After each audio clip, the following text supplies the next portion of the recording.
இந்த வீடியோவில் நம்ம என்ன பார்க்க போறோம்னா 2026 ஜூன் மாதம் வரக்கூடிய குரு பெயர்ச்சி தனுசு ராசிக்காரர்களுக்கு எத்தகைய ஒரு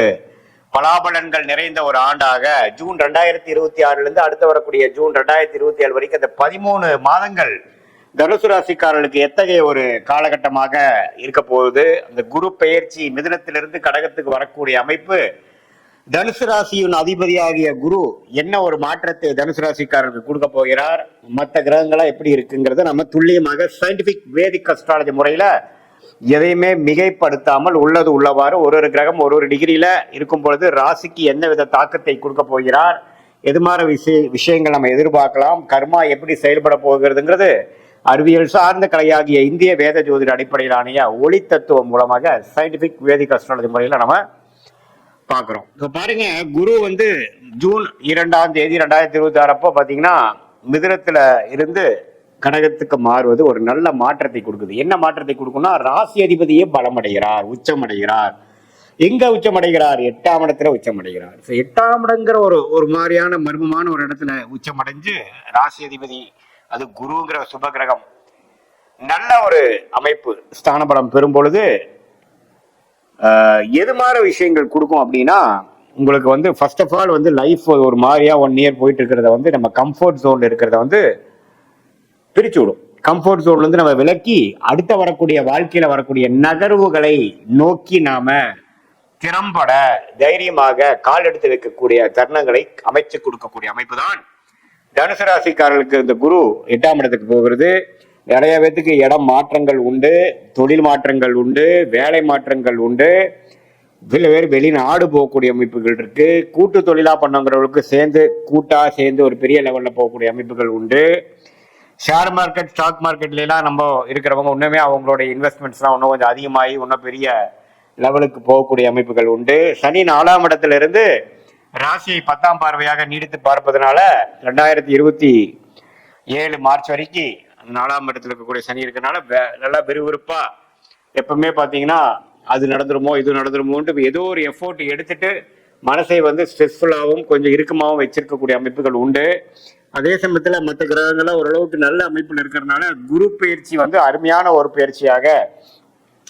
சுப விரயங்கள், முதலீடுகள், ஒரு இடத்த கொடுத்து இன்னொரு இடம் வாங்குறது, ஒரு வண்டியை கொடுத்து இன்னொரு புது வண்டி வாங்குறது, வாழ்வாதாரத்தை அதிகப்படுத்துகிறது. நம்ம யோசிச்சு கொண்டே இருந்த ஒரு வருஷத்துல இருக்கக்கூடிய அமைப்புகள் எல்லாம் டக்குன்னு முடிவெடுத்து மேல் படிப்பு படிக்கிறதுக்காக விசா வாங்கி போகிறது, வெளிமாநிலத்துல போய் மேல் படிப்பு படிக்கிறது, ஒரு ஒரு சரியில்லாத ஒரு வீட்டுல இருந்து இன்னொரு நல்ல ஒரு வீடு உள்ள அமைப்புக்கு நம்ம மாறுறது, அரசு உத்தியோகத்தில் இருக்கிறவங்க ப்ரமோஷன் ஆகி டிரான்ஸ்பர் ஆகுறது, இது மாதிரி பல விஷயங்கள் நல்ல ஒரு மாற்றத்தை ஸ்டாக்னண்டா ஒரு மாதிரியா கிணத்துல போட்ட கல்லு மாற இருக்கின்ற கடந்த ஒரு வருடமாக கம்ஃபோர்ட் ஜோன்ல குளிர் காய்ந்து கொண்டிருந்த தனுசு ராசிக்காரர்கள், மாணவர்களா இருந்தாலும் சரி, நடுத்தர வயதினரா இருந்தாலும் சரி, இளவட்டக்காரங்களா இருந்தாலும் சரி, முதியோர்கள் சீனியர் சிட்டிசனா இருந்தாலும் சரி, அடுத்த என்ன செய்யலாம், அடுத்தது நம்ம எதை நோக்கி போனாதான் அடுத்த கட்ட படிநிலைக்கு வாழ்க்கையை நகர்த்த முடியும் அப்படிங்கிற ஒரு அமைப்பை கால் எடுத்து வைத்து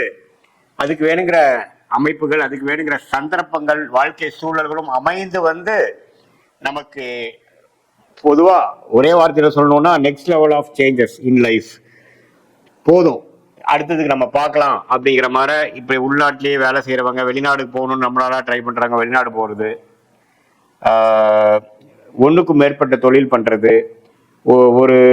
ஒரு ஒரு விதமான ஒரு முதலீடுகள் செய்து அதுல லாபம் எடுக்க முடியாம இருக்கிறவங்களுக்கு டக்குன்னு நல்ல ரேட்ல அது வித்து அது மூலமா பல மடங்கு வேற தொழில போட்டு ஜெயிக்கக்கூடிய அமைப்பு அப்படிங்கிற அந்த பொருளுக்கு ஒரு உகந்த ஒரு கிரகமாகிய புத்திரகாரகனாகிய குரு,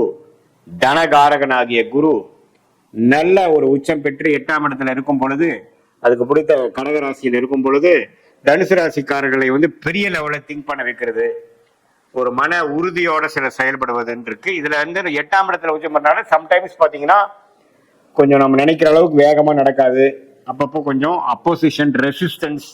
தடங்கல்கள் வரக்கூடிய அமைப்புகளும் இருக்கும். பட் அதெல்லாம் தாண்டி நம்மளுடைய வாழ்க்கை குறிக்கோள்கள் என்னங்கிறத நோக்கி அதுல நம்ம போய் ரிஸ்க் எடுத்து வாழ்க்கையில கம்ஃபர்ட் ஜோன்ல இருந்து விலகி அடுத்த கட்ட வாழ்க்கை ஸ்டேஜஸ்க்கு நகரக்கூடிய ஒரு அருமையான ஒரு தருணமாக எடுத்துக்கலாம். இதுல வந்து நவம்பர், டிசம்பர், ஜனவரி இந்த வருடத்தின் கடைசி 2 மாதமும் ஜனவரி மாதம் 2027 பாத்தீங்கன்னா குரு சிம்மத்துக்கே வர்றதுனால 9ஆம் இடத்துக்கு வந்து ராசியை பார்க்கிறார். அந்த டைம் பாத்தீங்கன்னா ஓரளவுக்கு செய்த முயற்சி ஜூன், ஜூலை, ஆகஸ்ட், செப்டம்பர், அக்டோபர்ல செய்த முயற்சிக்கு தகுந்த ஒரு நல்ல பலன்களும் நம்ம நடுவால பார்ப்போம். ஸோ ஓரளவுக்கு அந்த அதிவக்கரமாக சிம்மத்துக்கு போகக்கூடிய குருவும் தனுசு ராசிக்கு நல்ல பலன்களை கொடுக்கிறார் அப்படிங்கறத தெரிந்து கொண்டு, இந்த குரு பயிற்சி 8க்கு போய் மறைஞ்சிட்டார், அஷ்டமத்துல போயிட்டாருங்க நம்ம பயப்பட வேண்டியதுல.